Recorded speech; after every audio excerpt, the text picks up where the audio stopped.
नमस्कार, स्वागत है एक बार फिर से आप सभी लोगों का आपके अपने चैनल पीकेटी एजुकेट्स में। मैं हूं डॉक्टर पवन तिवारी और आज मैं आपके सामने लेकर हाजिर हूं समीक्षा अधिकारी और सहायक समीक्षा अधिकारी की आगामी परीक्षा को देखते हुए सामान्य हिंदी का पहला प्रैक्टिस सेट लेकर। आप जानते हैं जिसे हम आरओ भी कहते हैं, तो समीक्षा अधिकारी और सहायक समीक्षा अधिकारी की परीक्षा में सामान्य हिंदी की आधारभूत भूमिका होती है और 60 प्रश्न हिंदी के इसमें आते हैं।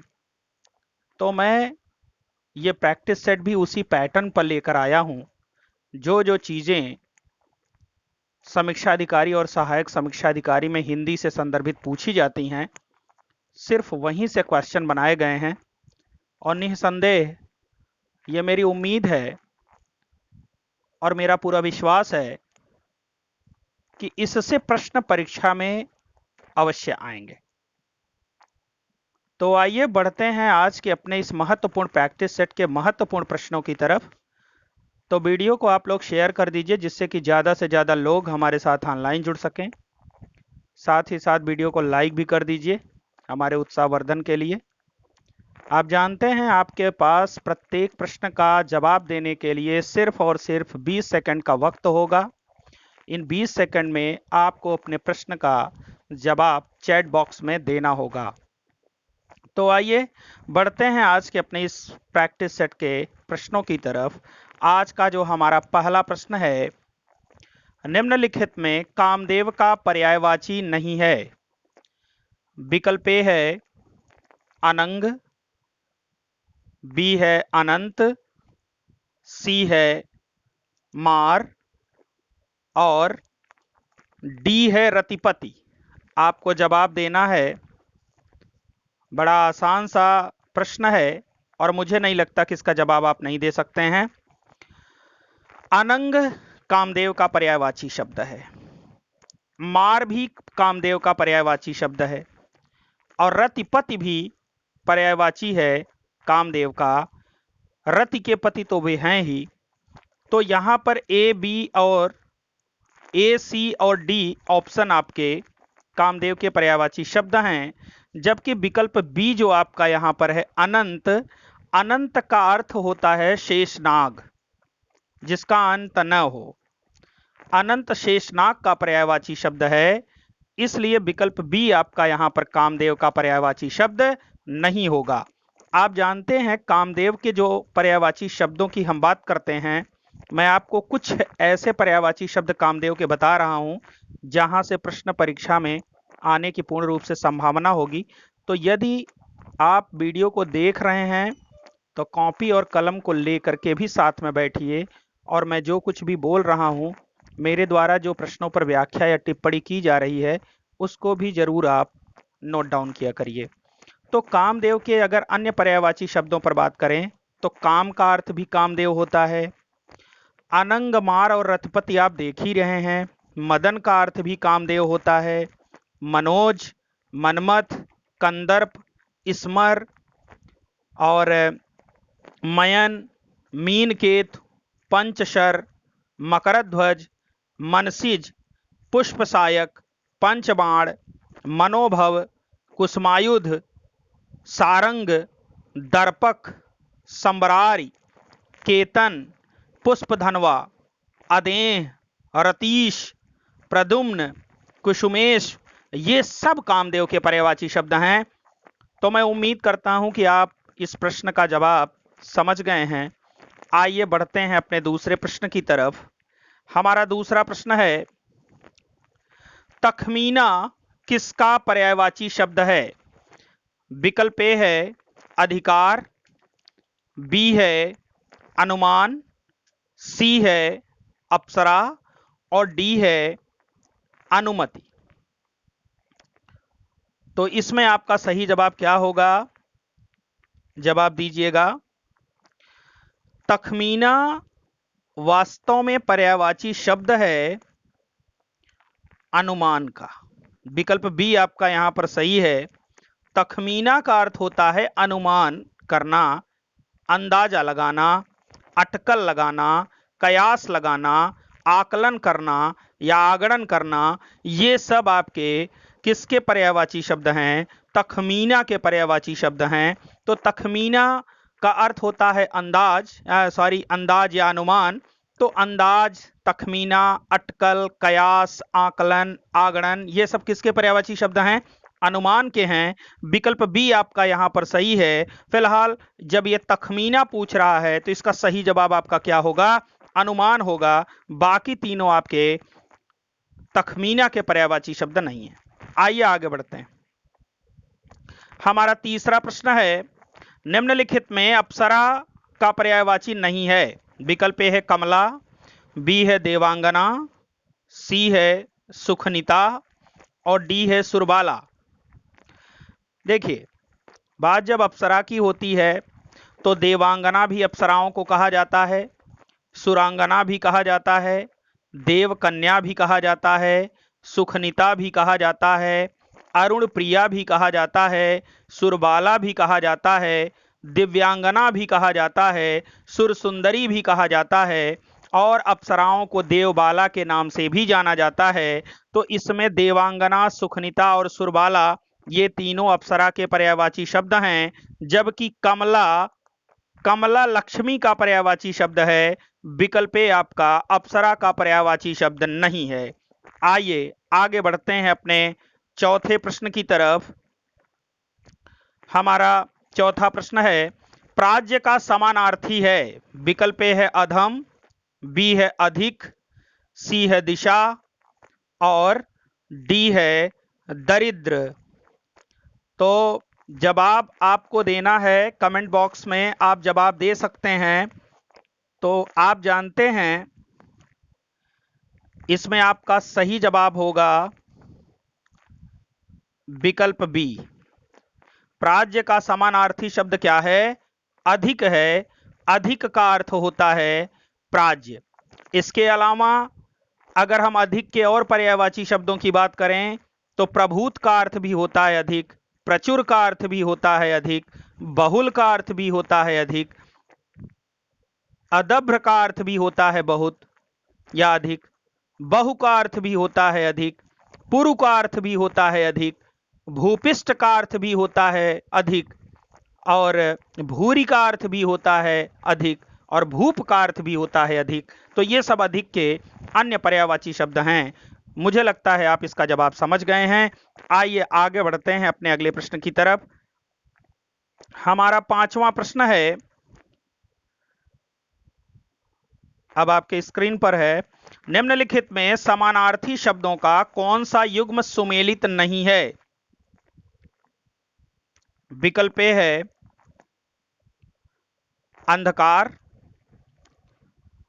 तमस, बी है अंधा प्रज्ञा चक्षु, सी है अग्नि कृशाणु और डी है अध्यापक राजनेता। आप देख सकते हैं कि यहां पर जितने भी शब्द दिए गए हैं उसके सामने उसका समानार्थी शब्द दिया गया है। तो अगर हम विकल्प ए पर बात करें तो अंधकार का समानार्थी शब्द तमस होगा। बिल्कुल होगा, क्योंकि अंधकार के पर्यायवाची शब्द के अंतर्गत तमस भी आता है। तम, तिमिर, अंधेरा, अंधियारा, ध्वांत, तमिस्त्र, तमस, ये सब अंधकार के ही पर्यायवाची शब्द हैं। अगर हम अंधा की बात करें तो अंधा का प्रज्ञा चक्षु जो है पर्यायवाची शब्द है। नेत्रहीन, चक्षुहीन, दृष्टिहीन, प्रज्ञा चक्षु और सूरदास, ये सब अंधा के ही पर्यायवाची शब्द हैं। अगर हम अग्नि की बात करें तो अग्नि के सामने कृशाणु दिया गया है, यह भी इसका पर्यायवाची शब्द है। तो कहने का मतलब सिर्फ इतना है, अग्नि के अगर पर्यायवाची शब्दों पर बात करें तो आग, अनल, पावक, वाहिनी, ज्वाला, कृशाणु, वैश्वानर, धनंजय, दहन, सर्वभक्षी, जातदेव, हुताशन, हव्यवान, ज्वलन, शिखी और आप देख सकते हैं बृहद भानु, वायु सखा, चित्रभानु, विभावसु, शुचि, दव, धूम्रकेतु, रोहिताश्व, ये सब आग के ही पर्यायवाची शब्द हैं। तो यहां पर आप देख सकते हैं अग्नि का एक पर्यायवाची शब्द कृशानु दिया गया है। विकल्प डी आपका यहां देखिए जो सर्वथा गलत है। अध्यापक का पर्यायवाची शब्द राजनेता नहीं होता। अध्यापक का पर्यायवाची शब्द क्या क्या होता है? उस्ताद होता है, गुरु होता है, आचार्य होता है, शिक्षक होता है, उपदेष्टा होता है, प्रवक्ता होता है, उपाध्याय होता है, व्याख्याता होता है और मुर्शीद होता है। ये सब जो है अध्यापक के पर्यायवाची शब्द हैं, लेकिन राजनेता अध्यापक का पर्यायवाची शब्द नहीं हो सकता। विकल्प डी आपका यहां पर सही है। आइए आगे बढ़ते हैं। हमारा छठा प्रश्न है, अरण्य का समानार्थी शब्द नहीं है। विकल्प ए है अटवी, बी है विपिन, सी है दावा और डी है दुर्भिक्ष। अरण्य का अर्थ होता है जंगल। क्या होता है? जंगल। तो अटवी का अर्थ भी जंगल होता है, विपिन का अर्थ भी जंगल होता है, दावा का अर्थ भी जंगल होता है, लेकिन दुर्भिक्ष का अर्थ अकाल होता है। दुर्भिक्ष माने क्या होता है? अकाल होता है। इसलिए विकल्प डी आपका अरण्य का समानार्थी शब्द नहीं है। बाकी तीनों अरण्य के पर्यायवाची शब्द हैं। तो यहां आपका सही जवाब क्या होगा? विकल्प डी आपका यहां सही जवाब होगा, दुर्भिक्ष। दुर्भिक्ष का अर्थ होता है अकाल। आइए बढ़ते हैं अपने अगले प्रश्न की तरफ। हमारा सातवां प्रश्न है, शुनक का समानार्थी शब्द है। विकल्प ए है गिद्ध, बी है कुत्ता, सी है खरगोश और आपका डी है गीदड़। इसमें आपको जवाब देना है। तो इसमें आपका सही जवाब क्या होगा? विकल्प बी। शुनक का समानार्थी शब्द क्या है? शुनक माने कुत्ता होता है। कुत्ता की अगर हम बात करें तो कुत्ता के अन्य पर्यायवाची शब्दों पर अगर हम बात करें, क्योंकि देखिए मैं ये सारी चीजें इसलिए बता रहा हूं क्योंकि ये सब भी आ सकते हैं परीक्षा में। जरूरी नहीं कि जिस प्रश्न को मैं यहां रख रहा हूं वही प्रश्न आए, लेकिन जो मैं व्याख्या कर रहा हूं उससे आ सकते हैं। और यह भी हो सकता है कि जो प्रश्न मैं यहां रख रहा हूं उस प्रश्न से भी आ सकते हैं। फिलहाल हमें दूरगामी चीजों को लेकर के अपने साथ चलना पड़ेगा। तो कुत्ता के अगर अन्य पर्यायवाची शब्दों की बात करें तो श्वान का अर्थ भी कुत्ता होता है, शुनक का अर्थ कुत्ता होता है, आप जान ही गए हैं। गंडक का अर्थ भी कुत्ता होता है, कुक्कुर का अर्थ भी कुत्ता होता है, स्वजन का अर्थ भी कुत्ता होता है और कौलेयक का अर्थ भी कुत्ता होता है, मृगदंशक का अर्थ भी कुत्ता होता है, सारमेय का अर्थ भी कुत्ता होता है और श्वा का अर्थ भी कुत्ता होता है। तो ये सब कुत्ता शब्द के पर्यायवाची शब्द हैं। तो कहने का मतलब ये है कि शुनक का समानार्थी शब्द क्या है? यहां पर कुत्ता है। विकल्प बी आपका यहां पर सही है। आइए आगे बढ़ते हैं। हमारा आठवां प्रश्न है, निर्मोक किसका पर्यायवाची है? विकल्प ए है कोयल, बी है कौवा, सी है केंचुली और डी है कछुआ। जवाब कमेंट बॉक्स में दीजिए, चैट बॉक्स में जवाब जरूर दिया करिए। मैं आपके जवाब की प्रतीक्षा करता रहता हूं और गलत सही जो भी आपको समझ में आता है जवाब जरूर दिया करिए, बहुत जरूरी है। कारण यह है कि इससे आपको आत्मसंतुष्टि होगी जब आपका सवाल सही होगा। तो फिलहाल निर्मोक किसका पर्यायवाची शब्द है? तो इसमें आपका सही जवाब क्या होगा? विकल्प सी, केंचुली का। निर्मोक माने क्या होता है? केंचुली होता है। तो निर्मोक के अगर अन्य पर्यायवाची शब्दों की बात करें तो केंचुल और कंचुक और केंचुली, ये सब इसके अन्य पर्यायवाची शब्द हैं जो परीक्षाओं में प्रायः पूछे जाते हैं। तो आप इसको हमेशा याद रखिए। आइए बढ़ते हैं हम अपने अगले प्रश्न की तरफ। हमारा 9वां प्रश्न है जो अब आपके सामने है, निम्नलिखित में कपूर पर्यायवाची शब्द नहीं है। निम्नलिखित में कपूर का पर्यायवाची शब्द नहीं है। विकल्प ए है घनसार, बी है सीताभ्र, सी है चंद्रसंज्ञ और डी है अनागतार्तवा। इसमें आपका सही जवाब क्या होगा? इसमें आपका सही जवाब है विकल्प डी, अनागतार्तवा। वास्तव में कन्या का पर्यायवाची शब्द है। कन्या के पर्यायवाची शब्दों की अगर बात करें तो कन्या को कुमारी भी कहा जाता है, गौरी भी कहा जाता है और नग्निका कहा जाता है और अनागतार्थवा तो कहा ही जाता है, अभी तो मैंने आपको बता दिया। तो कहने का मतलब ये कन्या शब्द के पर्यायवाची शब्द हैं, लेकिन घनसार, सीताभ्र और चंद्रसंज्ञ ये सब कपूर के पर्यायवाची शब्द हैं। इसके अलावा हिमवालुका भी कपूर का नाम है और कर्पूर भी कपूर का पर्यायवाची शब्द है। तो भूलिएगा नहीं, ये सब प्रश्न परीक्षा में पूछे जा सकते हैं। तो विकल्प डी फिलहाल आपका यहां पर सही है। अनागतार्थवा का अर्थ क्या होता है? कन्या होता है। आइए आगे बढ़ते हैं। हमारा 10वां प्रश्न है,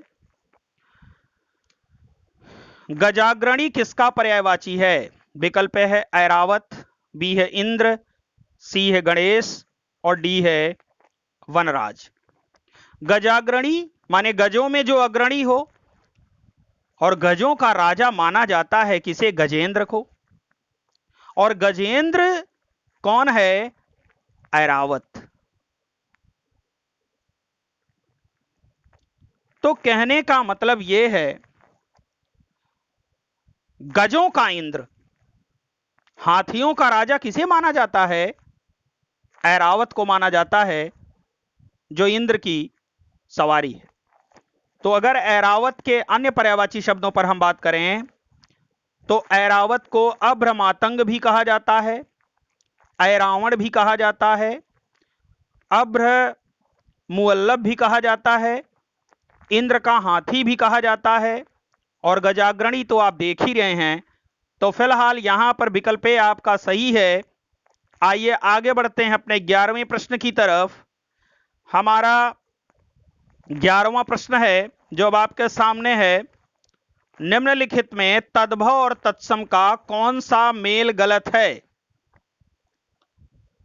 विकल्प ए है उछाह, सामने दिया गया है उत्साह, बी है ऊंचा, सामने दिया गया है उच्च, सी है एवं, सामने दिया गया है इमि, और डी है ओझा, सामने दिया गया है उपधिया।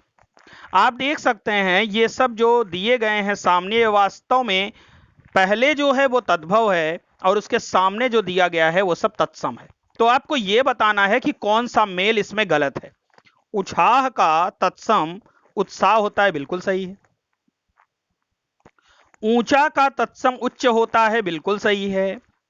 एवं का तत्सम इमि होता है, यह भी सही है। लेकिन ओझा का तत्सम उपधिया नहीं बल्कि उपाध्याय होता है, इसलिए यहां पर विकल्प डी ऑप्शन आपका गलत है। यहां होना क्या चाहिए? उपाध्याय होना चाहिए। ओझा का अर्थ क्या होता है? उपाध्याय होता है। ओझा तद्भव शब्द है और इसका तत्सम उपाध्याय है। आइए आगे बढ़ते हैं। हमारा 12वां प्रश्न है, कैंची तत्सम शब्द है। कैंची का तत्सम पूछा है इसमें। विकल्प है कंची, बी है करची, सी है करतरी और डी है इनमें से कोई नहीं। जवाब आपको देना है। तो कैंची का तत्सम शब्द है विकल्प सी, करतरी, कतरने वाली। तो कैंची का तत्सम शब्द क्या होगा? करतरी होगा। करतरी का अर्थ क्या होता है? जो कतरती हो। तो विकल्प सी आपका यहां पर सही है, जो कैंची का तत्सम शब्द है। आइए आगे बढ़ते हैं। हमारा 13वां प्रश्न है, निम्नलिखित में तत्सम शब्द है कबूतर, बी है कार्य, सी है काठ, डी है किरण। कबूतर का तत्सम शब्द क्या होगा? कपोत। काम का तत्सम शब्द होता है कार्य। यहां पर विकल्प बी आपका सही है। काठ भी तद्भव है और किरण भी तद्भव है। काठ का काष्ठ तत्सम होता है जबकि किरण का किरण होता है। तो फिलहाल विकल्प बी आपका यहां पर सही है। कार्य तत्सम शब्द है किसका? काम का। आइए आगे बढ़ते हैं। हमारा 14वां प्रश्न है, निम्नलिखित में तद्भव शब्द है अश्रु, आंसू का है तत्सम। आंसू तद्भव है और अश्रु तत्सम है। तो आंसू का तत्सम है आपका क्या? अश्रु, इसलिए अश्रु यहां पर तत्सम शब्द है। कंधा का तत्सम शब्द है स्कंध, यह भी सही है। कंधा आपका तद्भव शब्द है और उसका तत्सम क्या होगा? स्कंध होगा। कूर्चिका कूंची का है तत्सम शब्द, कूंची तद्भव है और कूर्चिका तत्सम है। यहां पर विकल्प सी आपका ऐसा है जो तद्भव शब्द है। कहार, कहार तद्भव शब्द है और इसका तत्सम क्या होगा? स्कंधहार। इसका तद्भव तत्सम क्या होगा? स्कंधहार, कंधे पर धारण करने वाला। तो कहार का तत्सम शब्द क्या होगा? तत्सम शब्द क्या होगा? स्कंधहार होगा।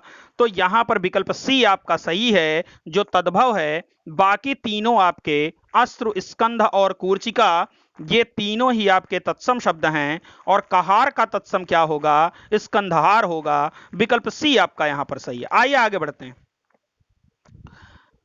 हमारा 15वां प्रश्न है, चिड़िया का तत्सम शब्द है पक्षी, बी है पंखी, सी है चिड़िया और डी है चटिका। तो वास्तव में चिड़िया का तत्सम शब्द है चटिका। ध्यान रखिएगा, चिड़िया का तत्सम शब्द क्या होता है? चटिका होता है। जबकि चिड़िया, पंखी और पक्षी ये सब इसके पर्यायवाची शब्द नहीं हैं। चिड़िया का चिड़िया तो बहुवचन हो गया, इसका कोई मतलब ही नहीं है। और पंखी का पक्षी जो है तत्सम रूप हो गया, तो ये इसका हो गया। फिलहाल चिड़िया का तत्सम शब्द क्या होगा? चटिका होगा। विकल्प डी आपका यहां पर सही है। आइए आगे बढ़ते हैं। हमारा 16वां प्रश्न है, क्षत्रिय तद्भव है। क्षत्रिय तत्सम शब्द है और पूछ रहा है कि क्षत्रिय का तत्सम शब्द, क्षत्रिय जो तत्सम शब्द है इसका तद्भव शब्द क्या होगा? विकल्प ए है ठाकुर, बी है खत्री, सी है छत्री और डी है राजा। तो क्षत्रिय का तद्भव शब्द है खत्री। विकल्प बी आपका यहां पर सही है। क्षत्रिय का तद्भव शब्द क्या होगा? खत्री होगा। आपने नाम सुना होगा देवकी नंदन खत्री, तो वो वास्तव में छत्री थे जो खत्री लिखते थे। तो खत्री वास्तव में छत्री का तद्भव शब्द है और छत्री क्या है? आपका तत्सम शब्द है। आइए आगे बढ़ते हैं। 17वां प्रश्न है हमारा, गवैया किस प्रकार का शब्द है? विकल्प ए है तद्भव, सी है तत्सम, सी है बी है तत्सम, सी है अर्ध तत्सम और डी है इनमें से कोई नहीं। तो गवैया गायक का तत्सम रूप है, तो यहां पर विकल्प बी आपका सही होगा। गवैया क्या है? तत्सम शब्द है। जबकि अर्ध तत्सम किसे कहते हैं आप जानते हैं कि जो संस्कृत के मूल शब्द जो दूसरी भाषा में कन्वर्ट तो हुए, जैसे संस्कृत, लौकिक संस्कृत, वैदिक संस्कृत, लौकिक संस्कृत, पाली, प्राकृत, अपभ्रंश से सब आया। तो मान लीजिए वैदिक संस्कृत लौकिक संस्कृत में तब्दील हुआ, लेकिन लौकिक संस्कृत में जो शब्द आया वो पाली, प्राकृत इन सब में परिवर्तित ना होकर के अपने मूल रूप में ही रह गया। इसी को हम क्या कहते हैं? अर्ध तत्सम कहते हैं। जैसे मान लीजिए हम कहते थे वैदिक संस्कृत में हम कुक्कुर कहते थे, तो कुक्कुर को हमने लौकिक संस्कृत में कुकुर कहना शुरू कर दिया। तो मान लीजिए अगर कुकुर शब्द का बाद में प्रयोग धीरे धीरे खत्म होता चला जाता तो कुकुर शब्द उसी अपने मूल रूप में रह जाता, तो ऐसे में कुकुर शब्द क्या हो जाता? अर्ध तत्सम हो जाता। तो ये वास्तव में शुद्ध और अशुद्ध के बीच की कड़ी हैं जिनकी उत्पत्ति संस्कृत से हुई है और ये संस्कृत का विकृत रूप हैं और इसीलिए इनको हम क्या कहते हैं? अर्ध तत्सम कहते हैं। फिलहाल हिंदी में अर्ध तत्सम शब्दों की संख्या बहुत ही कम है। तो फिलहाल आपका यहां पर विकल्प बी सही है। गवैया गायक का क्या है? तत्सम शब्द है। विकल्प बी सही है। आइए आगे बढ़ते हैं। आंख का तत्सम रूप है। विकल्प ए है नयन, बी है अक्षि, सी है अंक और डी है आंखें। तो आंख का तत्सम रूप है अक्षी। आंख का तत्सम रूप क्या है? अक्षी है। जबकि नयन का तत्सम रूप क्या होगा? नेत्र होगा। तो फिलहाल यहां पर आंख का तत्सम रूप क्या है? अक्षी है। बाकी तीनों ऑप्शन आपके गलत हैं। आइए आगे बढ़ते हैं। हमारा 19वां प्रश्न है, निम्नलिखित में तद्भव शब्द है। विकल्प ए है ज्ञाति गृह, तत्सम शब्द है। ज्ञाति गृह का अर्थ होता है मायका।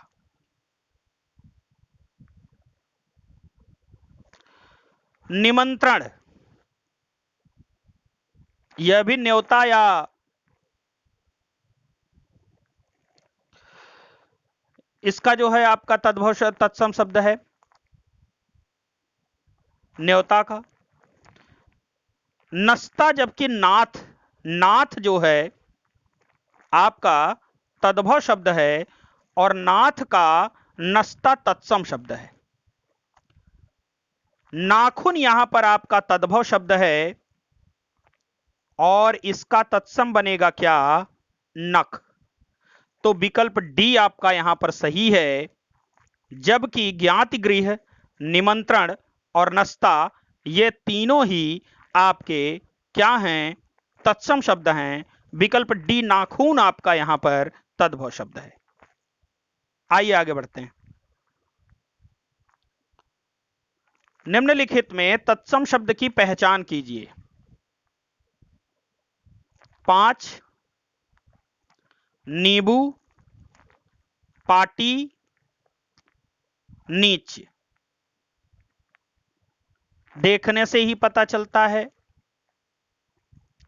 5 पंच का, नींबू निम्बक का, पाटी पट्टिका का तद्भव है। जबकि इसमें तत्सम शब्द केवल विकल्प डी है। नीच का तत्सम शब्द क्या होता है? नीच होता है। विकल्प डी इसमें आपका तत्सम शब्द है। आइए आगे बढ़ते हैं। हमारा 21वां प्रश्न है, जिसका जवाब न दिया गया हो के लिए एक शब्द होगा। अनुत्तीर्ण, अनिस्तीर्ण, विकल्प सी है मूक और डी है बेजुबान। अनुत्तीर्ण का अर्थ होता है जो असफल हो गया हो और अनिस्तीर्ण का अर्थ होता है जिसका जवाब न दिया गया हो। विकल्प बी आपका यहां पर सही है। मूक का अर्थ होता है जो चुप हो और बेजुबान का अर्थ होता है जिसके पास जबान न हो, अर्थात जो बोल पाने में अक्षम हो। तो इसका सही जवाब विकल्प बी होगा अनिस्तीर्ण। अनिस्तीर्ण का अर्थ होता है जिसका जवाब न दिया गया हो। आइए आगे बढ़ते हैं। हमारा 22वां प्रश्न है, जिसकी भुजाएं बड़ी हो उसे हम क्या कहते हैं? विकल्प ए है दीर्घ बाहु, बी है अजान बाहु, सी है बाहुबली और डी है इनमें से कोई नहीं। तो इसमें आपका सही जवाब है विकल्प बी। जिसकी भुजाएं बड़ी हो उसे हम क्या कहते हैं? अजान बाहु कहते हैं। दीर्घ बाहु या बाहुबली नहीं कहते हैं, बल्कि अजान बाहु के नाम से जानते हैं। विकल्प बी आपका यहां पर सही है। आइए आगे बढ़ते हैं। हमारा 23वां प्रश्न है, जिसे क्षमा न किया जा सके उसके लिए एक शब्द चुनिए। विकल्प ए है दुष्ट, बी है क्षम्य, सी है क्षम्य और डी है अक्षम्य। तो दुष्ट का तो कोई अर्थ ही नहीं है। यहां क्षमा और न क्षमा करने की बात हो रही है, तो कोई मतलब ही नहीं है इस शब्द का। क्षम्य का अर्थ होता है जिसे क्षमा किया जा सके और अक्षम्य का अर्थ होता है जिसे क्षमा न किया जा सके। तो विकल्प डी आपका यहां पर सही है। आइए आगे बढ़ते हैं अपने अगले प्रश्न की तरफ। हमारा 24वां प्रश्न है, जिस स्थान पर कोई जा न सके उसके लिए एक शब्द क्या होगा? विकल्प ए है अगम्य, बी है दुर्गम, सी है गम्य और डी है आगम्य। इसमें आपका सही जवाब है विकल्प ए, अगम्य। अगम्य माने जहां तक न जाया जा सके या जहां तक पहुंचा न जा सके, जबकि दुर्गम का अर्थ होता है जहां जाना कठिन हो। गम्य का अर्थ होता है जहां जाया जा सके, और आगम्य का अर्थ होता है आना। आगम्य का अर्थ होता है आने वाली स्थिति। तो यहां आ प्रत्यय जुड़ा हुआ है, तो यहां अ है, तो अगम्य का अर्थ होता है जो नकारात्मक उपसर्ग है, इसका अर्थ होता है जिस स्थान पर कोई जा न सके।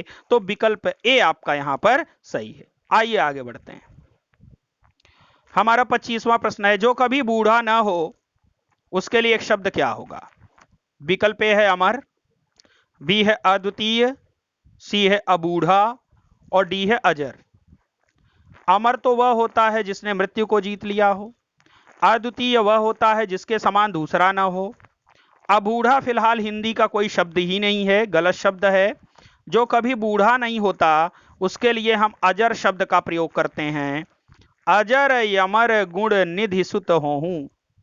सीता जी हनुमान जी को वरदान देती हैं कि तुम सदैव अजर और अमर रहो। अमर, तुम्हें कभी मृत्यु न आए, और अजर, तुम कभी बूढ़े न हो। तो यहां अजर शब्द का अर्थ क्या होगा? जो कभी बूढ़ा ना हो। विकल्प डी आपका यहां पर सही है। आइए आगे बढ़ते हैं। हमारा 26वां प्रश्न है, जो जीता न जा सके उसके लिए एक शब्द है। विकल्प ए है अविजित, बी है विजित, सी है अजेय और डी है विजय। तो इसमें आपका सही जवाब है विकल्प सी। जिस व्यक्ति को जीता न जा सके उसे हम क्या कहते हैं? अजेय। जबकि अविजित प्रदेश होता है, जैसे किसी स्थान को हम नहीं जीत सके तो वो अविजित कहलाएगा। यह स्थान आदि के संदर्भ में अविजित और विजित शब्द का प्रयोग किया जाता है। और अजेय शब्द का प्रयोग हमेशा व्यक्तियों के लिए किया जाता है। और विजय, यह तो भाववाचक संज्ञा के अंतर्गत आ जाएगा आपका। तो कहने का मतलब सिर्फ इतना है, अजेय का अर्थ जिसे जीता न जा सके।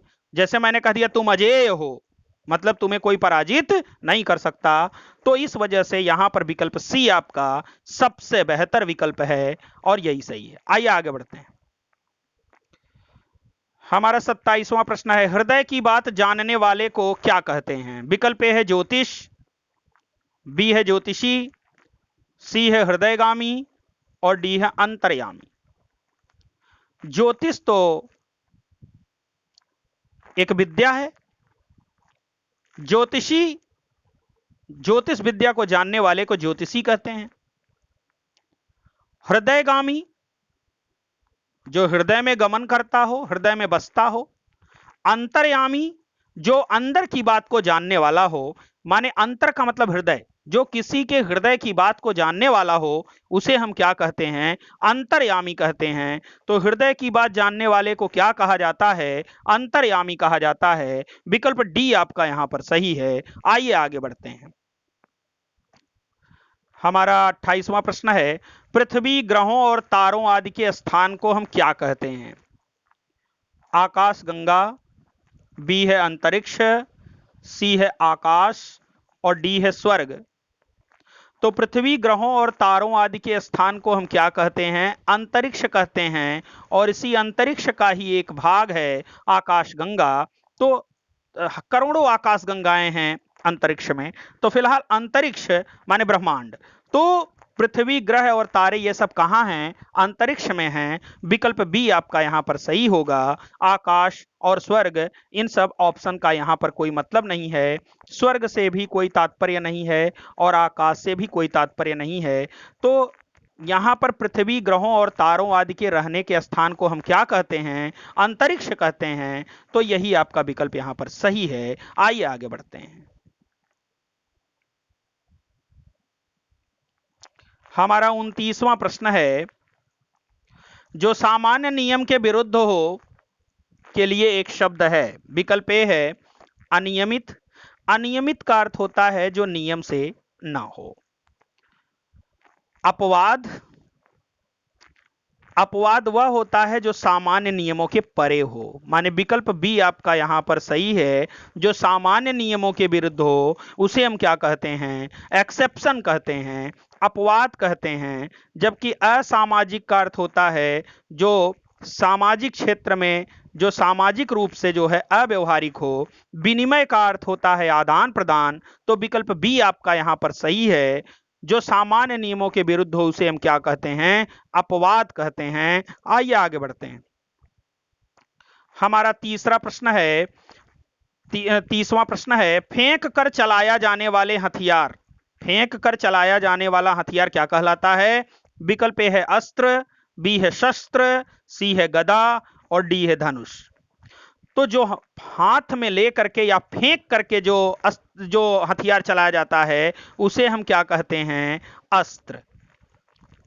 क्या कहते हैं? अस्त्र कहते हैं। जो हाथ से ले करके फेंक करके चलाया जाता है अस्त्र कहा जाता है। शस्त्र वह होता है जिसे हम हाथ में ले करके लड़ते हैं, जैसे तलवार क्या है? शस्त्र है। तो कहने का मतलब यह है कि विकल्प ए आपका यहां पर सही है। अस्त्र का अर्थ होता है फेंक कर चलाया जाने वाला हथियार, जबकि हाथ में लेकर के जिस हथियार से हम लड़ेंगे वो क्या कहलाएगा? शस्त्र कहलाएगा। तो गदा भी यहां पर आपका शस्त्र है और धनुष, तो मान लीजिए आपका धनुष भी आपका शस्त्र है जिसे अब आप हाथ में लेते हैं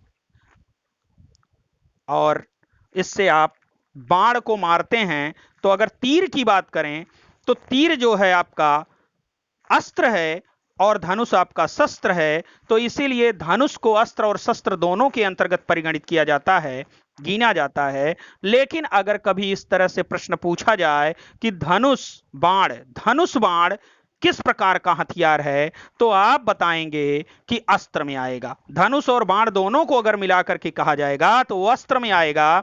लेकिन अगर केवल धनुष और बाण दोनों को अलग अलग करके किया जाएगा तो धनुष जो है आपका शस्त्र हो जाएगा और बाण आपका अस्त्र हो जाएगा। यह ध्यान रखिएगा।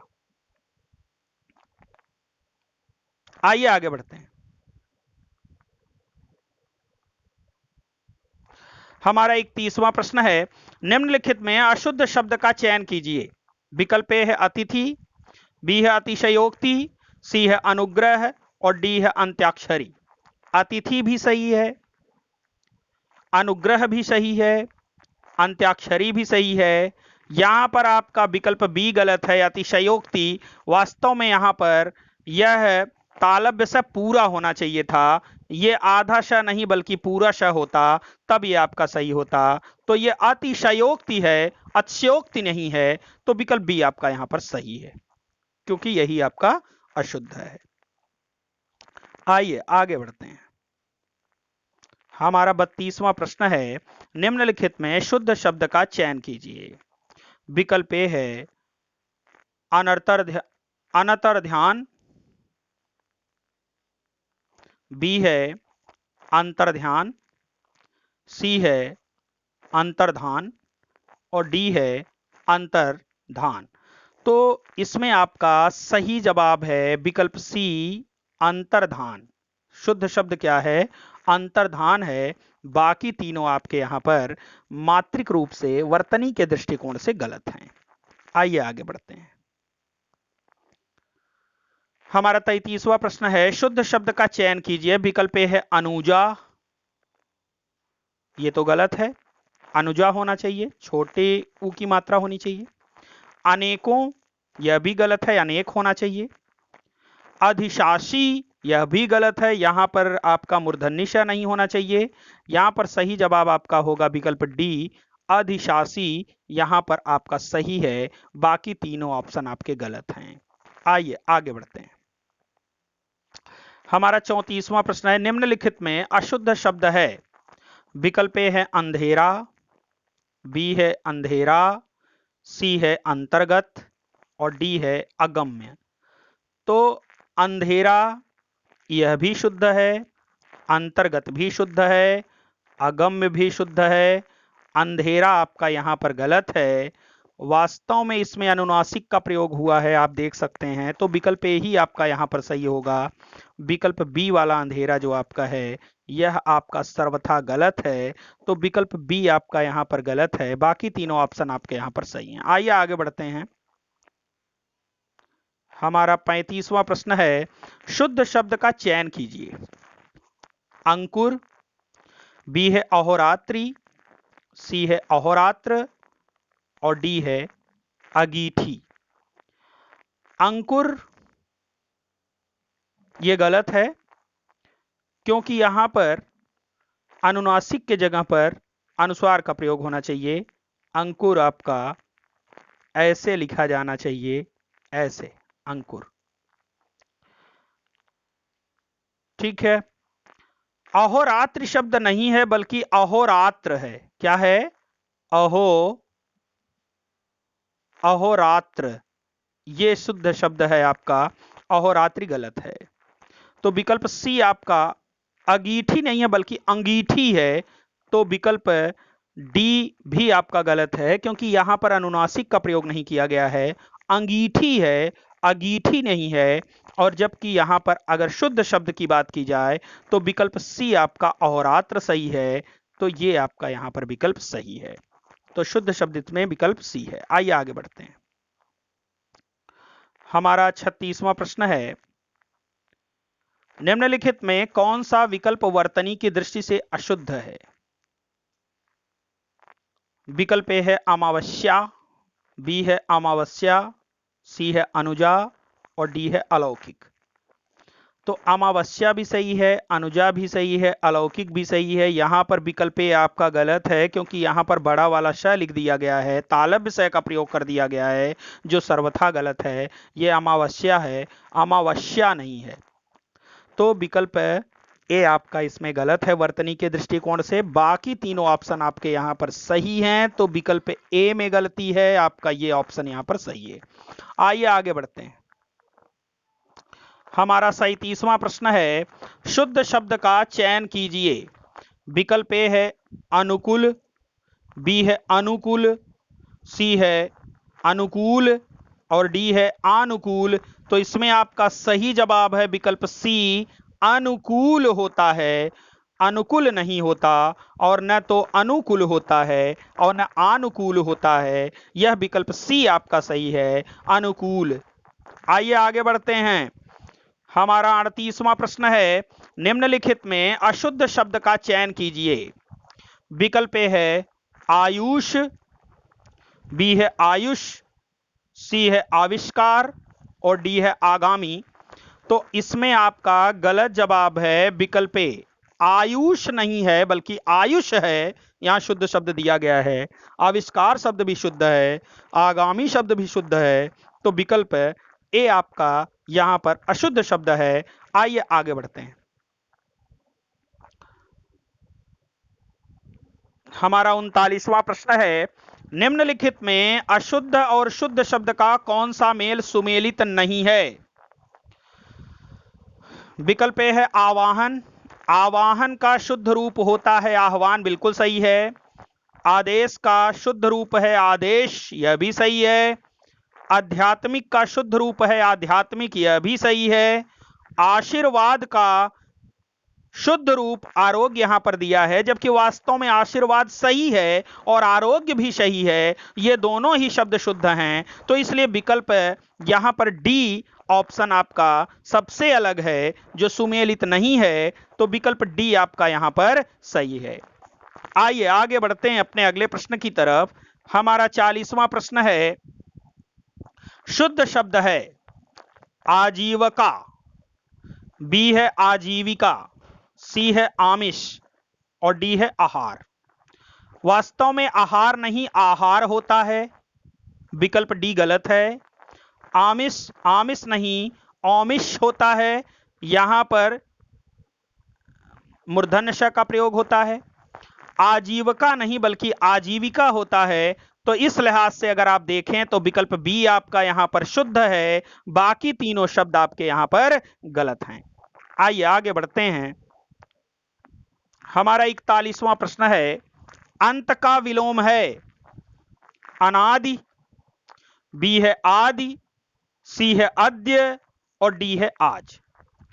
आज का तत्सम रूप है अद्य, आज और अद्य में कोई फर्क नहीं है। अनादि का अर्थ होता है जिसका प्रारंभ ही न हो, और अंत का विलोम अगर होगा तो प्रारंभ ही होगा। तो इसका मतलब अंत का विलोम क्या होगा? आदि। आदि का अर्थ होता है प्रारंभ।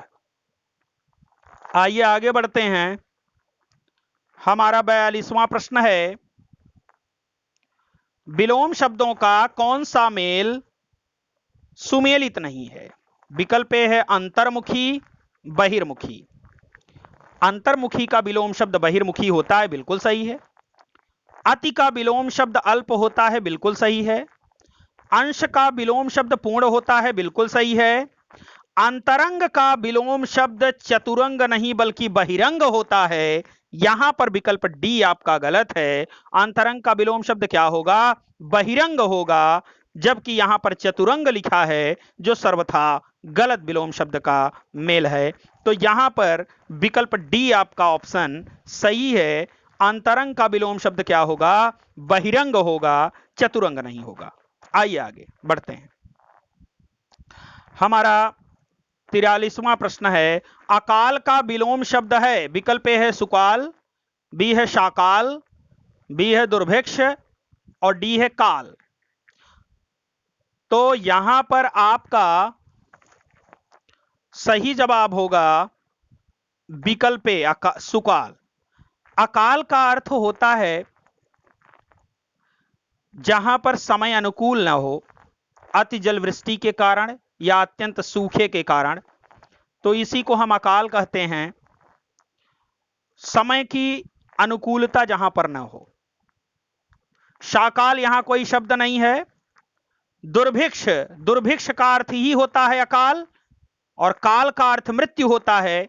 तो इसलिए विकल्प ए आपका यहां पर सही है, सुकाल। सुकाल का अर्थ होता है समय का अनुकूल होना, मतलब समय का सही तरीके से चलना, जबकि अकाल का अर्थ होता है समय का प्रतिकूल होना, जिसमें हम कहते हैं, हमने आपको बताया कि अतिशय जलवृष्टि के कारण जहां पर अन्न आदि की व्यवस्था ना हो पाए, लोग त्राहि त्राहि करते रहें, मरते रहें, और अत्यंत सूखा पड़ने की वजह से भी जहां अन्न आदि की कमी की वजह से लोग भूखों मर रहे हों, इसी परिस्थिति को हम क्या कहते हैं? अकाल कहते हैं। और सुकाल का अर्थ होता है ऐसी परिस्थिति से निजात पा लेना। तो विकल्प ए आपका यहां पर सही है, बाकी तीनों ऑप्शन गलत हैं। आइए आगे बढ़ते हैं। हमारा 44वां प्रश्न है, अपराधी का विलोम है। पापी, बी है अपराध, सी है निरपराधी और डी है सपराधी। तो यहां पर आपका सही जवाब होगा, अपराधी का विलोम शब्द निरपराधी होता है। पापी, अपराध और सपराधी का कोई मतलब नहीं है। अपराधी विशेषण है और अपराध आपका भाववाचक संज्ञा है, तो यहां इसका कोई लेना देना नहीं है। पापी विशेषण है और निरपराधी, निरपराधी का मतलब हो गया जिसने अपराध न किया हो, यह भी विशेषण शब्द है। तो अपराधी से निरपराधी होगा, सपराधी कोई शब्द नहीं होता। तो विकल्प सी आपका यहां पर सही है। आइए आगे बढ़ते हैं। हमारा 45वां प्रश्न है, अवतल का विपरीतार्थक शब्द है। विकल्प ए है समतल, बी है असमतल, सी है उत्तल और डी है तल। तो समतल का असमतल विलोम शब्द होता है, तो इसका मतलब यह हो गया, इसको हम हटा ही दें।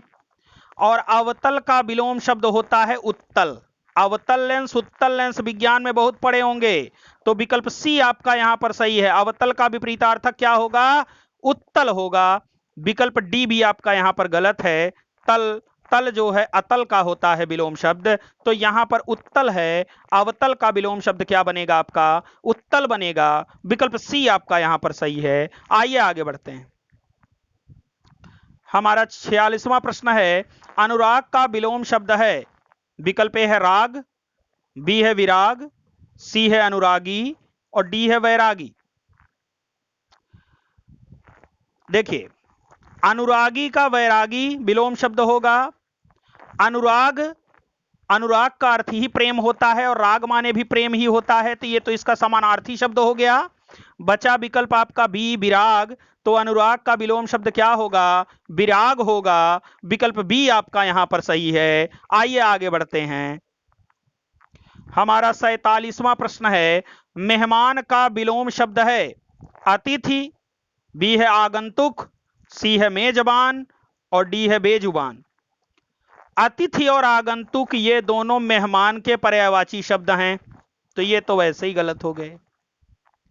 बेजुबान शब्द का यहां कोई मतलब नहीं है। बेजुबान का अर्थ होता है जिसके पास जबान ना हो। मेहमान का विलोम शब्द होगा मेजबान। मेहमान का अर्थ क्या होता है? मेजबान। तो विकल्प सी आपका यहां पर सही है। मेजबान वह होता है जो मेहमान की खातिरदारी करता है, आइए, जिसे हम कहते हैं आतिथेय। विकल्प सी आपका यहां पर सही है। आइए आगे बढ़ते हैं। हमारा 48वां प्रश्न है, अनुनासिक का विपरीतार्थक शब्द है। विकल्प ए है अनुस्वार, बी है निरनुनासिक, सी है विसर्ग और डी है अयोगवाह। तो अनुनासिक, अनुनासिक का विलोम शब्द होता है निरनुनासिक।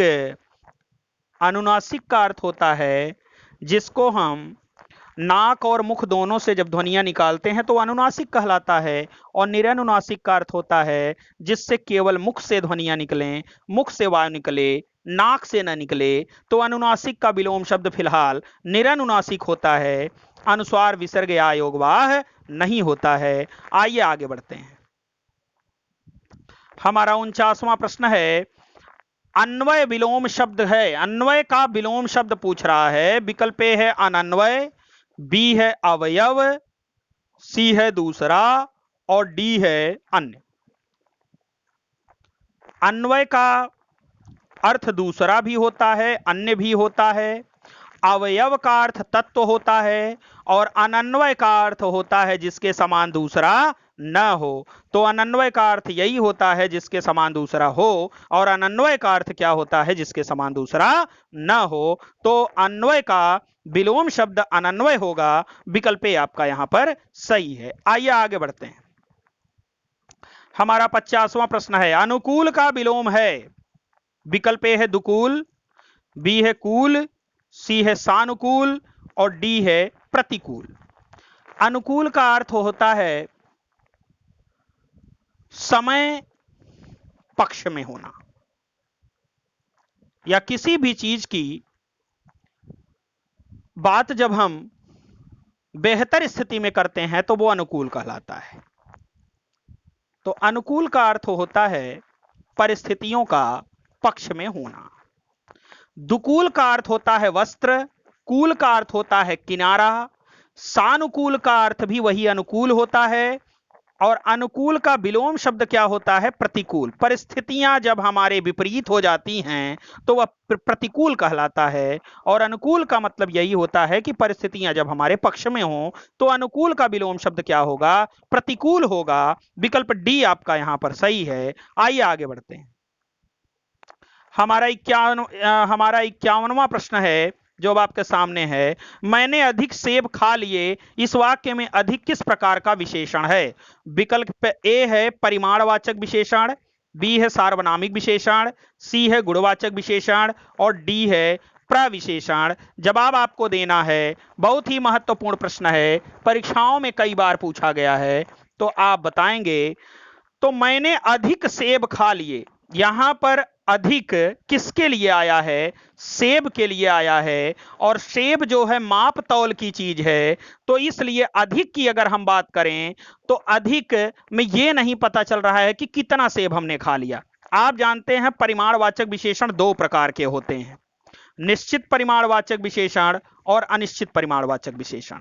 निश्चित परिमाणवाचक विशेषण में निश्चित इकाई का बोध होता है और अनिश्चित परिमाणवाचक विशेषण में अनिश्चित इकाई का बोध होता है। तो यह पता नहीं चल रहा है कि सेब कितना खाया है, इसलिए इसमें आपका सही जवाब क्या होगा? अनिश्चित परिमाणवाचक विशेषण होगा। फिलहाल विकल्प में ऐसा कुछ दिया नहीं गया है, इसलिए विकल्प ए आपका यहां पर सही है, परिमाणवाचक विशेषण। जबकि सार्वनामिक विशेषण, गुणवाचक विशेषण और प्रविशेषण ये तीनों ही विकल्प यहां पर गलत हैं।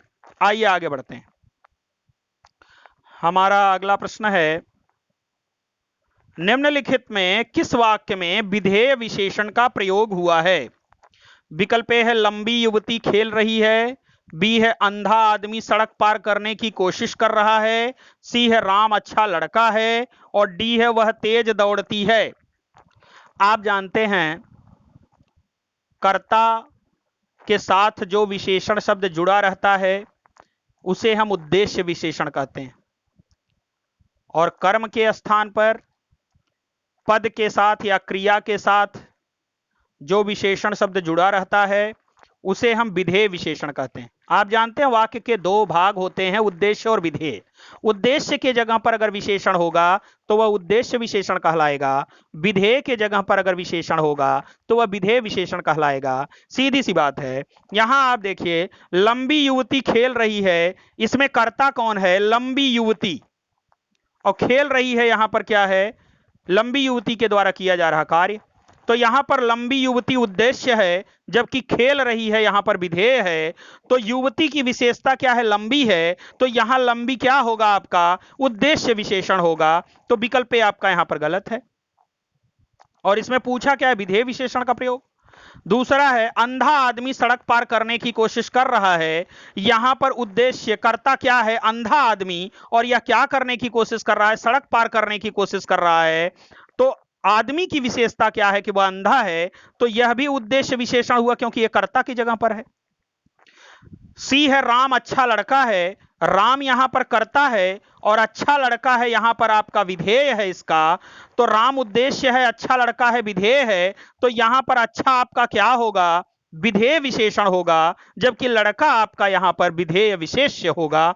तो अच्छा लड़का में अच्छा आपका क्या होगा? विधेय विशेषण होगा। तो विकल्प सी आपका फिलहाल यहां पर सही है। वह तेज दौड़ती है, दौड़ने की विशेषता तेज है, इसलिए विकल्प डी में तेज आपका क्रिया विशेषण है, इसलिए विकल्प सी आपका यहां पर सही है। राम अच्छा लड़का है में अच्छा यहां पर विधेय विशेषण है। आइए आगे बढ़ते हैं। हमारा अगला प्रश्न है, वे लड़कियां बहुत मोटी हैं, इस वाक्य में कितने विशेषण विशेष्य हैं? विकल्प ए है दो विशेषण एक विशेष्य, बी है एक विशेषण एक विशेष्य, सी है एक विशेषण दो विशेष्य, और डी है दो विशेषण दो विशेष्य। मैंने आपको कई बार बताया है, एक बार फिर आज बताता हूं, अगर यह वह ये वे के तुरंत बाद जातिवाचक संज्ञा आए और उसके बाद कोई पद आए, क्रिया आए, विशेषण आए, संज्ञा आए, तो ऐसे में यह वह ये वे सार्वनामिक विशेषण बन जाते हैं और उनके बाद आने वाली जातिवाचक संज्ञा विशेष्य बन जाती है। तो मुझे बताइए, वे लड़कियां, यहां पर क्या दिया गया है? वे लड़कियां, तो वे यहां पर सार्वनामिक विशेषण है और लड़कियां विशेष्य है। अब यहां दूसरी चीज देखिए, बहुत यहां पर प्रविशेषण है और मोटी यहां पर विशेषण है। तो अगर यहां पर हम बात करें विशेषण और विशेष्य की, तो वे और मोटी ये दोनों यहां पर विशेषण शब्द हैं, जबकि लड़कियां यहां पर विशेष्य हैं, बहुत यहां पर आपका प्रविशेषण है। तो यहां पर कितने विशेषण और कितने विशेष्य हुए? दो विशेषण और एक विशेष्य हुआ। विकल्प ए आपका यहां पर सही है। आइए आगे बढ़ते हैं। हमारा अगला प्रश्न है, निम्नलिखित में किस वाक्य में प्रविशेषण का प्रयोग हुआ है? विकल्प ए है यहां बहुत लोग हैं, बी है उस मकान का दरवाजा लोहे का बना है, सी है यहां प्रत्येक व्यक्ति निहायत स्वार्थी है, और डी है कुछ आदमी कल मेरे घर आए थे। देखिए, प्रविशेषण किसे कहते हैं पहले तो ये जान लीजिए। प्रविशेषण वे होते हैं जो किसी विशेषण की विशेषता बताते हैं। तो यहां बहुत लोग हैं, यहां लोग की विशेषता है बहुत, पता नहीं कितने लोग हैं, व्यक्तियों की विशेषता या लोगों की विशेषता बता रहा है, संख्या निश्चित नहीं है, तो ये तो अनिश्चित संख्यावाचक विशेषण हो गया बहुत। तो फिलहाल ये विकल्प तो आपका यहां इसमें प्रविशेषण का प्रयोग ही नहीं हुआ है।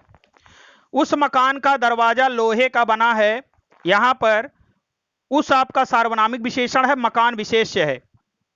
आप देख सकते हैं इसके बारे में अभी ऊपर भी हम चर्चा कर चुके हैं, इसमें भी प्रविशेषण का प्रयोग नहीं हुआ है। यहां प्रत्येक व्यक्ति निहायत स्वार्थी है, प्रत्येक, आप जानते हैं संख्यावाचक विशेषण में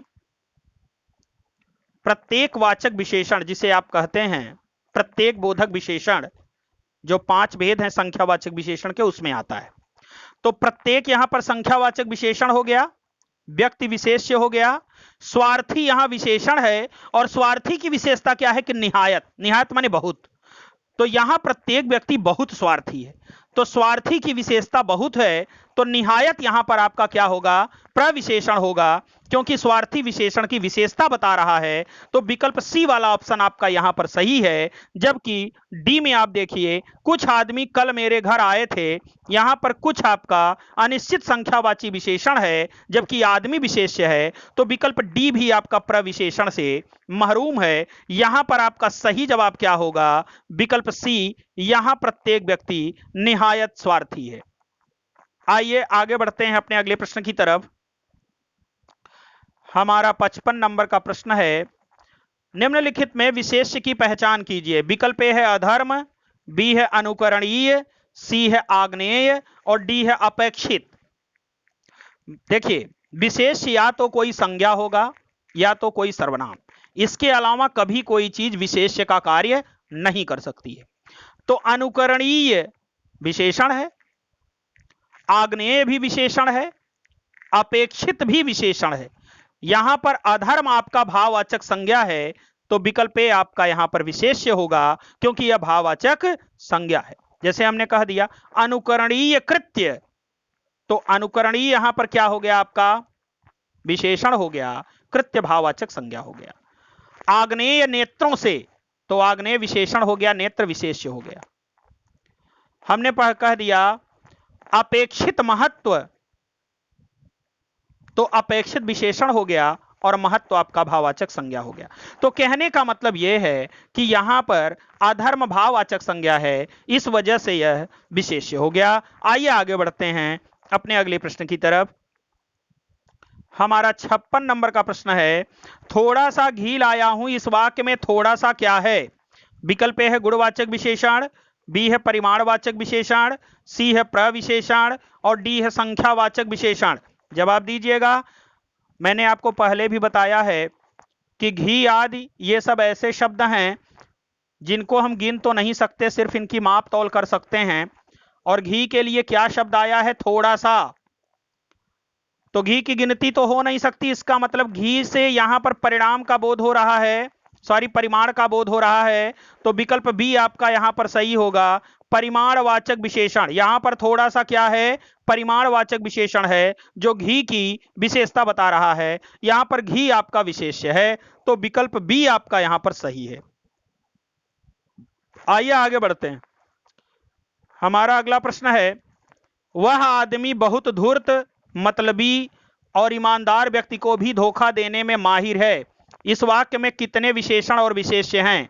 विकल्प ए है 5 विशेषण 2 विशेष्य, बी है 5 विशेषण 5 विशेष्य, सी है 2 विशेषण 2 विशेष्य और डी है 3 विशेषण 2 विशेष्य। जवाब आपको देना है, कमेंट बॉक्स में जवाब दीजिए। तो चलिए मैं बताता हूं इसके बारे में। वह आदमी बहुत धूर्त, मतलबी और ईमानदार व्यक्ति को भी धोखा देने में माहिर है। सबसे पहले तो बात कर लेते हैं वह आदमी की। यहां पर आदमी की विशेषता वह है, और वह यहां पर सार्वनामिक विशेषण होगा और आदमी यहां पर विशेष्य होगा। तो यहां पर वह आपका सार्वनामिक विशेषण हो गया, तो पहला विशेषण आपको यही मिल गया और आदमी यहां पर एक विशेष्य आपको मिल गया। बहुत यहां पर प्रविशेषण है, क्योंकि धूर्त मतलबी इन दोनों की विशेषता बता रहा है। तो बहुत क्या हो गया आपका यहां पर प्रविशेषण हो गया। धूर्त मतलबी ये दोनों ही आपके विशेषण शब्द हैं। ईमानदार यहां पर विशेषण शब्द है, जबकि व्यक्ति यहां पर क्या है, विशेष्य है। इसके अलावा माहिर, माहिर माने दक्ष होना, निपुण होना, यह भी यहां पर विशेषण शब्द है। तो यहां पर अगर विशेषणों की पहचान करें तो वह 1 हो गया, धूर्त 2 हो गया, मतलबी 3 हो गया, ईमानदार 4 हो गया और माहिर 5 हो गया। 5 विशेषण हो गए। अगर विशेष्य की बात करें तो आदमी और व्यक्ति ये दोनों यहां पर विशेष्य का कार्य कर रहे हैं। तो अगर बात करें सही जवाब की, तो सही जवाब क्या होगा, विकल्प ए 5 विशेषण 2 विशेष। आइए आगे बढ़ते हैं। हमारा अगला प्रश्न है, राधा चमकीली नीली साड़ी में बहुत सुंदर दिख रही थी, इस वाक्य में कितने प्रविशेषण हैं? विकल्प ए है 2, बी है 1, सी है 3 और डी है 4। राधा चमकीली नीली साड़ी में बहुत सुंदर दिख रही थी, तो इसमें अगर बात करें विशेषण और प्रविशेषण की, विशेषण विशेष तो पूछा नहीं है, केवल प्रविशेषण पूछा है, तो यह बताइए साड़ी की विशेषता क्या है? नीली है। और नीली की विशेषता क्या है? चमकीली है। विशेषण की विशेषता क्या है? चमकीली। यहां पर चमकीली क्या होगा? प्रविशेषण होगा। कौन सा विशेषण होगा? प्रविशेषण होगा। इसके अलावा आप यहां पर देख सकते हैं सुंदर की विशेषता क्या है? बहुत। तो यहां पर चमकीली और बहुत ये दोनों आपके प्रविशेषण हैं, जबकि साड़ी और राधा ये दोनों आपके यहां पर क्या हैं? विशेष्य हैं। जबकि आप देख सकते हैं नीली और सुंदर यहां पर विशेषण शब्द हैं। तो यहां पर अगर प्रविशेषण की बात करें तो प्रविशेषण कितने हैं? 2 हैं। विकल्प ए आपका यहां पर सही है। आइए आगे बढ़ते हैं। हमारा अगला प्रश्न है, मेरी किताब मुझे दे दो, इस वाक्य में विशेषण है। विकल्प ए है मेरी, बी है किताब, सी है मुझे, डी है दे दो। तो इसमें आपका सही जवाब क्या होगा? विकल्प ए मेरी। देखिए ये फिलहाल अंग्रेजी में आप जानते होंगे पॉजेसिव एडजेक्टिव की बारे में मैं बात करना चाहूंगा। आपने देखा होगा जैसे माई बुक, तो माई यहां पर पॉजेसिव एडजेक्टिव हो जाता था और बुक क्या हो जाता था? आपका संज्ञा हो जाता था, विशेष्य हो जाता था। तो कहने का मतलब यह अंग्रेजी से संदर्भित है और यह प्रश्न परीक्षा में आया है, इसलिए मैंने यहां पर इसको इंक्लूड किया है। तो कहने का मतलब यह है किताब की विशेषता क्या है? कि मेरी है, और मेरी यहां पर संबंधवाचक विशेषण है, किताब विशेष्य है, और मुझे यहां पर आपका क्या है? सर्वनाम है, दे दो यहां पर क्रिया है। तो कहने का मतलब ऐसे वाक्य जैसे मेरी कलम, तुम्हारी किताब, तुम्हारा भाई, अगर ऐसे आते हैं तो मेरी, तुम्हारा, तुम्हारी, ये सब क्या हो जाते हैं? आपके संबंधवाचक विशेषण हो जाते हैं। संबंधवाचक विशेषण हमारे हिंदी में है नहीं, लेकिन प्रश्न इससे पूछा जाता है, इसलिए मैंने बताना अपना फर्ज समझा और यहां पर इस तरह का वाक्य भी इसमें मैंने इंक्लूड कर दिया। तो कहने का मतलब विकल्प ए आपका यहां पर क्या है? मेरी, जो किताब की विशेषता बता रहा है, तो मेरी किताब के साथ अपना संबंध स्थापित कर रहा है। किताब संज्ञा है, इसलिए यह विशेष्य होगा, और मेरी यहां पर संबंधवाचक विशेषण है, तो विकल्प ए आपका यहां पर सही है। आइए बढ़ते हैं अपने अगले प्रश्न की तरफ, और ये इस सीरीज का लास्ट प्रश्न भी है। मेरे पास रामपुरी चाकू है, इस वाक्य में रामपुरी किस प्रकार का विशेषण है? विकल्प ए है गुणवाचक विशेषण, बी है संख्यावाचक विशेषण, सी है व्यक्तिवाचक विशेषण और डी है सार्वनामिक विशेषण। तो इसमें आपका सही जवाब है विकल्प सी, व्यक्तिवाचक विशेषण। आप जानते हैं व्यक्तिवाचक विशेषण कैसे बनते हैं? व्यक्तिवाचक स्थानवाचक संज्ञा में कोई प्रत्यय जोड़ करके हम व्यक्तिवाचक विशेषण बनाते हैं। जैसे रामपुर से रामपुरी, जापान से जापानी, और कश्मीर से कश्मीरी, हिंदुस्तान से हिंदुस्तानी, काठियावाड़ से काठियावाड़ी, बनारस से बनारसी, प्रयागराज से प्रयागवासी, ये सब क्या हैं? आपके व्यक्तिवाचक विशेषण हैं। तो यहां पर रामपुरी व्यक्तिवाचक विशेषण है, जबकि चाकू यहां पर विशेषता, चाकू की विशेषता बताई जा रही कि वह रामपुरी है, तो चाकू यहां पर आपका विशेष्य है। तो फिलहाल यहां पर रामपुरी व्यक्तिवाचक विशेषण है। विकल्प सी आपका यहां पर सही है। तो इसी के साथ आज हमारे इस पहले प्रैक्टिस सेट के महत्वपूर्ण 60 प्रश्नों की श्रृंखला समाप्त हुई। मैं उम्मीद करता हूं कि आपने बहुत बेहतर किया है, प्रश्नों को सही तरीके से आपने हल किया है। तो मुझे कमेंट बॉक्स में ये लिख करके जरूर अवगत कराइए कि 60 में आपने कितने प्रश्न सही किए हैं। और दूसरी महत्वपूर्ण चीज, इस प्रश्न पत्र को आप हमारे टेलीग्राम चैनल पीकेटी एजुकेट्स के माध्यम से प्राप्त कर सकते हैं पीडीएफ प्रारूप में। तो उसके लिए आप हमारे टेलीग्राम चैनल से जुड़िए आप डायरेक्ट वहां पर PKT एजुकेट्स सर्च करके भी जुड़ सकते हैं। और यहां पर यह लिंक दिया गया है, इस लिंक के माध्यम से भी हमारे टेलीग्राम चैनल से जुड़ सकते हैं। तो हमारे टेलीग्राम चैनल के साथ जुड़िए और उसका पूरा लाभ लीजिए। तो आज के लिए बस इतना ही। बहुत बहुत धन्यवाद आप लोगों को। That's all.